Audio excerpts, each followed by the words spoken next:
the issues to do with the youth. More importantly, how to push the formulation of policies in parliament, but it doesn't have that constitutional mandate as National Youth Council has to voice the issues of the youth. But in a way, looking at the KYPA, majorly the main members are the members of parliament who are youthful. So they have that access. They sit in parliament, they are lawmakers. So they have an upper hand to represent the issues of the youth, the policies of the youth. But the organ which has that constitutional mandate is the National Youth Council. But it's unfortunate that the same organ, it's not empowered. It's not given that that space, free space, to do as it's required. As we speak, currently, we can say that it's dead. Just a few months ago, we had a petition that we need the election to come, because that is the organ that we as the youth in this country, we can use now to channel our issues. We have other organs, like the ones that we did last year, after realizing that we have been pushed to the wall as a nation, not mainly as the youths, because the Constitution gave us a mandate as the youths to picket and demonstrate, and we did it perfectly to make the leadership realize that these people exist and we have to work for them. But we have realized that now, apart from going that way, because going that way, it is a constitutional requirement, but we know it has a lot of casualties. Every time we are going on the street, we know what usually happens. So we realize that we have an organ which is there enshrined in the Constitution, that we can use it to channel our issues and ensure that the push those who are supposed to implement them, make it work. Now, that's why currently we are calling for the National Youth Council. After presenting that petition to the Minister of Youth Affairs, he has called for election. Now, after the election are done, we want them done all the way from the grassroots, so that people from the youth from the grassroots can be represented. They can air their views through the elected leaders at the grassroots level, all the way, and the issues can be presented to the national committee, which can present a petition. Now, what we are requesting is that once we have the election, this body to be fully operational, to have sufficient resources, so that we can get that chance to ensure that those issues, after presenting them, we have to follow them up to ensure that they are working, they are implemented. And the same issues we push is the issues, pertinent issues affecting the youth of this country. Because now when we talk of the youth representation, yes, it's both political, socially, and economically. Now, on the social point of view is where we are facing a big problem. We talk of the issues to do with education, Elijah. The people who are affected by education, as much as the parents are feeling the pain of paying the school fees, but are the youths who are suffering, who are not getting quality education. Now when we have an organ which will stand in and represent, through which we can channel our issues, we will have a strong education system which is a mandate, which is one of the mandate that the National Youth Council has to push. Now we have the issue to do with the affirmative action for the youths. When we look at how the women affirmative action has worked, now we feel contented that if the youths can now be given that affirmative action, as our mothers has been given that chance, we can get somewhere. Because 10 years ago, you could get only two or one women leader elected to the parliament. But currently, we have governors, we have members of parliament, senators who can be elected. Why? Because the affirmative action gave them a chance. Through the three-third gender rule, they were given nomination positions. They were given a chance where they can compete among themselves. Then people realized, even Kenyans realized, that when we give women a chance, they can also lead. And even that opportunity made the Kenyan women realize that we have the potential to lead. And currently, when the ranking of the polls comes out, you can see even the women leaders are topping the list of the best performing women leaders. Now, that is the fruits of affirmative action, and that is now what we are calling for the youths. And we cannot call for these things, Elijah, if we don't have a framework, a structure, a working body. And we call that we have a working body, that is the National Youth Council. If today the National Youth Council was fully working, fully operational, fully empowered with structures from the grassroots, yes, I believe this issue of underrepresentation for the youths will not be there, because it will have given us an opportunity to do civic education. It will have given us an opportunity to go to the IEBC and have a chat with them that you have to implement, or you have to ensure that the rules around campaign funding is lessened or they're observed. Because we realize that one issue that is causing us, the young people, to be underrepresented or misrepresented is that we are not getting that chance to stand for election.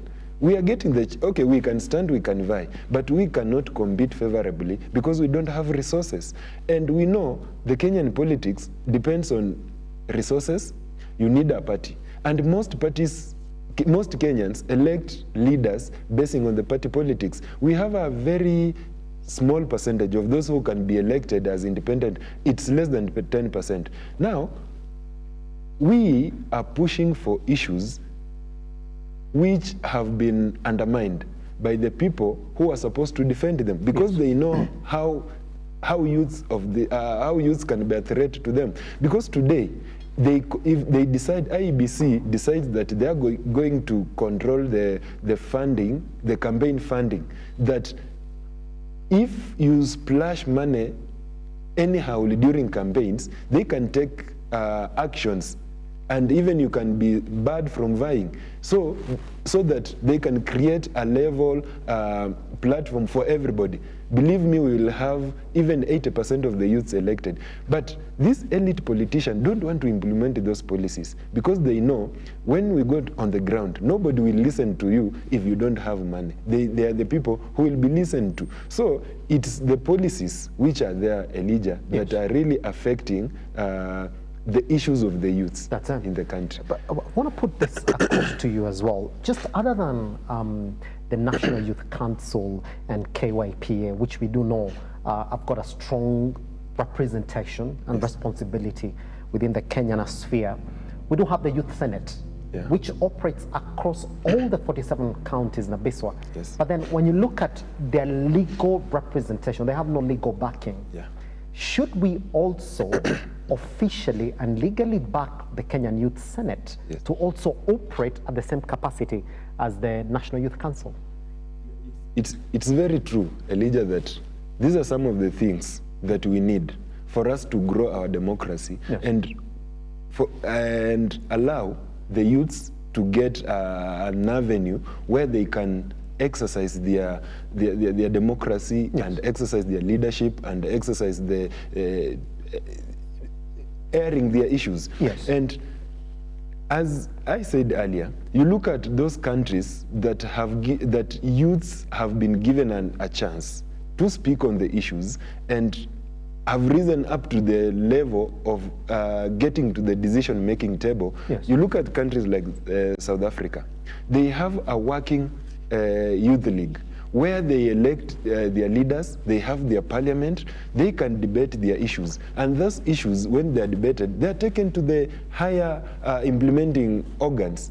And through those youth leagues, through now the national caucus, they ensure that these issues are implemented. Yes. So if today the government or the country ushers in these issues of having the Youth Senate, working National Youth Council, mm-hmm, Mm-hmm. we will not be having the challenges we are having affecting the youth. Here's a question that somebody is going to ask you, Yeah. Nabiswa. Yes. Here we are saying that we need to empower some of these organizations like the Kenya Youth Senate, then the National Youth Council and the KYPA. But it's interesting we're saying that when we do know that the last time the National Youth Council held elections in this country was 12 years ago. And if you look at the effectiveness of KYPA, again, there are a lot of questions that are asked about what they're actually doing on the ground just to promote that youth representation. Won't we be creating another body that is going to be a replica of the existing bodies that are supposed to increase this youth representation, but we haven't seen the results of these two bodies? The problem is not the body. The problem we have is micromanagement. Yes. The reason why we've not had elections for 12 years, and this National Youth Council, it lies under the Department of Youth Affairs. Now, the Department of Youth Affairs, even, let me say the principal secretary, must be aware that I have this organization. And this organization is supposed to hold years after 2 years, 3 years, 5 years, 10 years. And they are not doing that. Because they know that if they give a chance that today they allow the National Youth Council to, and they allow the people themselves to elect leaders who will sit in that council without interference, without planting their stooges to lead the organization, they will have problems. And it's not that the negative problem. They will have a youth council which will stand and push them to the wall. And that is what they don't want. So for the last 10 years, every time you go, even now you go to website, you go to the government, you will hear that the National Youth Council has a CEO, has a chairman, has a secretariat. How do they come up with that secretariat? Is that they just went and picked the people they felt they can sit there. Now today, Elijah, let me give you an example. Today the president calls you and says that now, Elijah, we sit in this organization. You will say, thank you, Mr. President. You will be in that organization. Will you question the president in any way? No. Even if things are going wrong, you will not question. You will just be there as to rubber stamp or for physical appearance. Today, even when we are presenting that petition to have the election, we were told, but the National Youth Council does not have a vacuum. It has leaders. Where are these leaders coming from? Who elected them to that position? Yes. So the problem is we've been having, the council is there, we've been having leaders who are undemocratic. We are living in a democratic society. Yes. So the question is, who puts those people sitting in the National Council as the leaders, as the secretariat? Yeah, they're just planted there for formality. So if we are allowed to elect the leaders to the National Youth Council with independent mind, who can speak on the issues as they are without massaging anyone's interest, we will have an opportunity to move ahead. Like, we've been having the issues to do with the school, university funding model. We are having issues with the rising unemployment and underemployment in this country. We have never seen these people coming out to speak on these issues. We have never seen these people on National Youth Council calling for a workshop or any convention to discuss issues of the youths. Yeah, because the people who are there, they are just there for formality. Yeah. Yeah. Pretty much. An interesting question here that indeed you need to answer this morning and be clear on it. Does devolution hinder youth representation or it enables it? Because within the Constitution, we were told that the smallest administrative entity is a ward. From where you're sitting, Nabiswa, you like to imagine that now if we're going to talk about youth representation, then this Constitution makes it quite easy for you to find that youth in a particular ward. Has it made it easier? And if we're gonna ask this question, and we are talking about how youth are currently underrepresented, what's going on in the wards that we haven't seen youth participate in governance? You see, Elijah, if there was a good thing that we had as a country is devolution. Yes. But it's unfortunate that the implementation of this devolution, sometimes it's being done as a, okay, it's being run just like any other market. On matters affecting the youths, on issues to do with the youth representation in our devolved units, I think that is now the most underperformed places. We have the 35% for the youths in terms of any appointments, when it comes to tenders and all those jobs at the county, in the counties. But you walk to our counties, Elijah, today, you try to just do a head count. It is wonders. You will never find any serious county giving opportunities to youths, respecting the constitution, what the constitution wants to be given to the youths. It's not being done.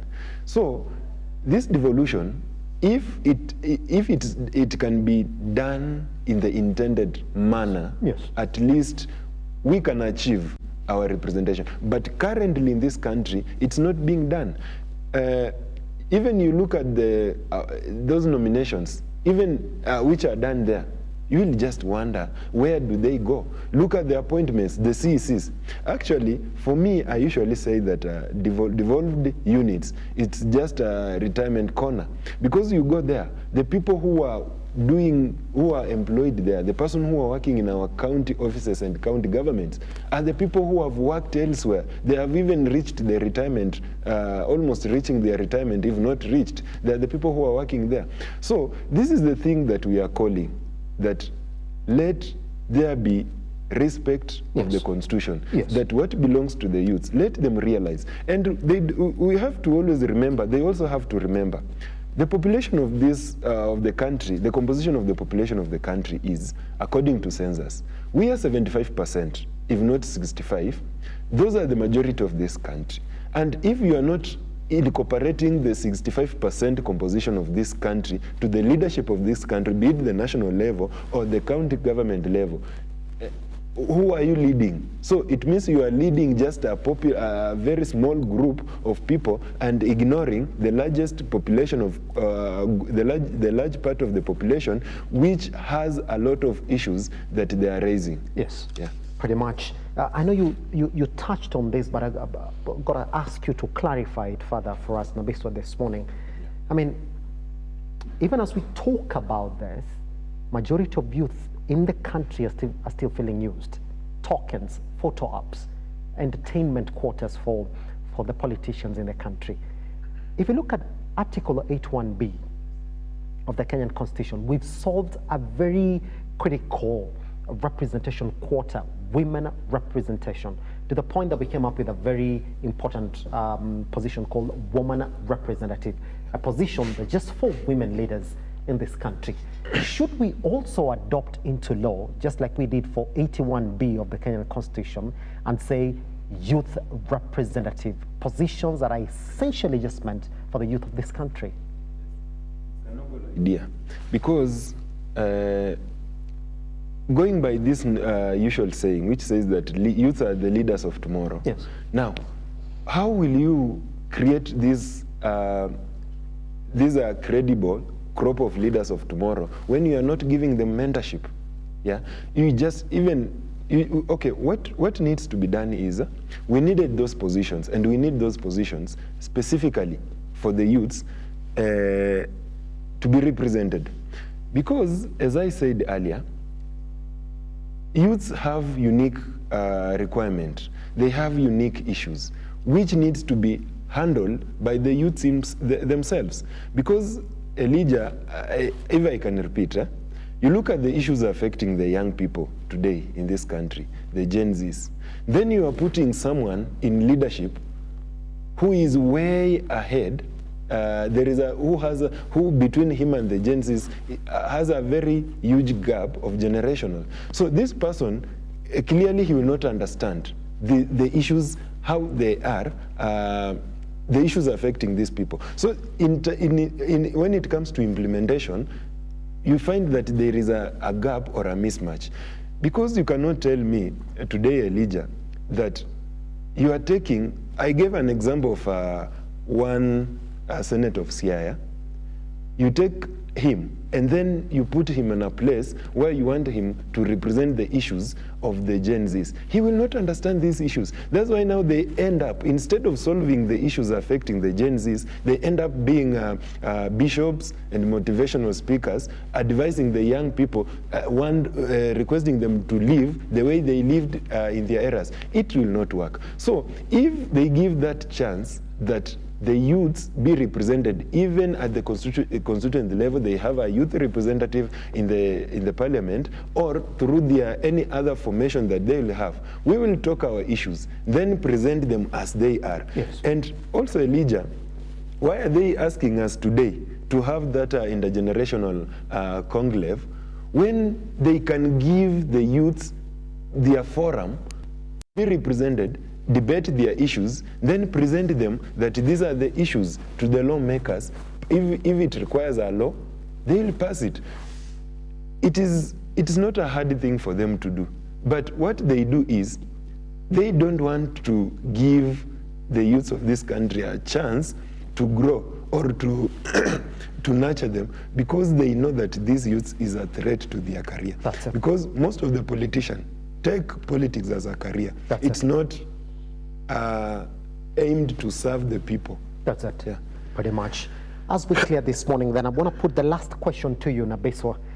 Finally, I mean, for any other youth that is listening to you this morning, the ones who feel excluded, the ones who feel powerless or ignored, either by law or by design, just like you've put it this morning, what would be your call to action to them? Sorry. You know, what we know is that most of the youths have potential. Yes. But the problem they are having is they don't have resources, Elijah. Yes. Resources is the problem.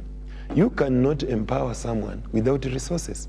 So, you cannot, right now, I cannot tell the youths down in my constituency, Webuye, that you have to stand up and be proactive. Yes. So how will they stand up when they are hopeless? So one thing is, we call that we are given a platform. And this platform is ensuring that we have laws and policies which are friendly to us. When we call for a quality education, when we call for employment, we are not even calling that, it's not a rallying call that they take everybody, they employ them, they put them in an office somewhere. They just create an avenue. Right now, if that youth fund, it was sufficient and working to the mashinani, I know youths can get that money and do something meaningful for them. But what I can tell the youths in this country is that they should never lose hope. Let them continue struggling. One day, it will come to a time where we will get a crop of leaders who will realize that we need to work for these people, yes. This group of young people. We need to give them policies which can enable them flourish. We need to give them an opportunity to sit on a table where decisions are discussed, policies are discussed, and decisions are made. So once we get there, I think it will be easy for us now to raise our voice directly and implement. Because right now, it's just caucuses are coming up, just for formality. Today, they can even call a convention, Elijah, that we are discussing the issue of youth unemployment. They will call youth from all over. We discuss, we tell them what we want. They will take them and maybe lock them somewhere. If they are not implemented, it will mean nothing to the youth of us. Yes, yeah, pretty much. Oof, quite a conversation this morning on youth representation. What is your view? Just like Nabeswa is calling it this morning, saying, well, we need to be enabled as youth in this country. And in fact, going to the point of saying that we also need to look at how we activated like Clause 81B of the Kenyan Constitution, where we solved a long-running problem of women representation in this country. He's saying that maybe that might start to be a solution for what we're talking about this morning in terms of youth representation. Take it online and look up TV across all your social media platforms. I am at Kiage Simba. We're joined this morning by Senator Ken Babu, who just left this morning, had to attend to an emergency, and we were left with Nabiso Brand this morning. Thank you very much for joining us, Nabiso.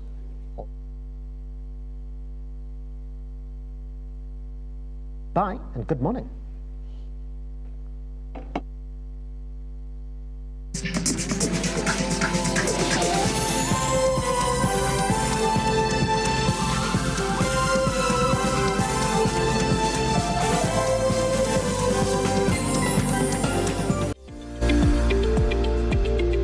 We value your feedback and welcome your complaints about our programming and operations.